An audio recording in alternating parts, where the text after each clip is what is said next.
Hi friends, welcome. आम्ही पुण्याला गेलो होतो ना, तेव्हा हे आणि माझा भाऊ वगैरे लोणावळ्यामध्ये गेले होते. खूप छान, आधी रस्ते खूप छान होते. ते एकदम पावसामध्ये निघाले होते. वरून पाऊस चालू चालू होता आणि हे गाडी चालत होते. धुकं वगैरे होते. एवढं सुंदर वातावरण होतं ना.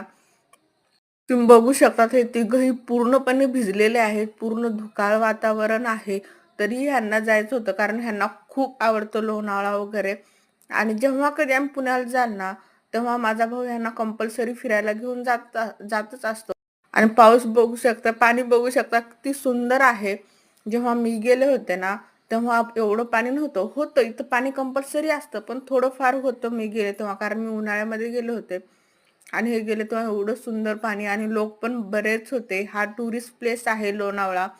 तुम्ही बघितलं नसाल तर बघा, सर्च करून बघा. खूप सुंदर आहे. लोणावळा खंडाळा घाट आता आम्हाला पुन्हा एकदा लोणावळा खंडाळा घाट बघायला जायचंय. तेव्हा दाखवलंच तुम्हाला फुल व्हिडिओज. बघा तुम्ही, खूप सुंदर वातावरण आहे. चला भेटू पुन्हा. बाय.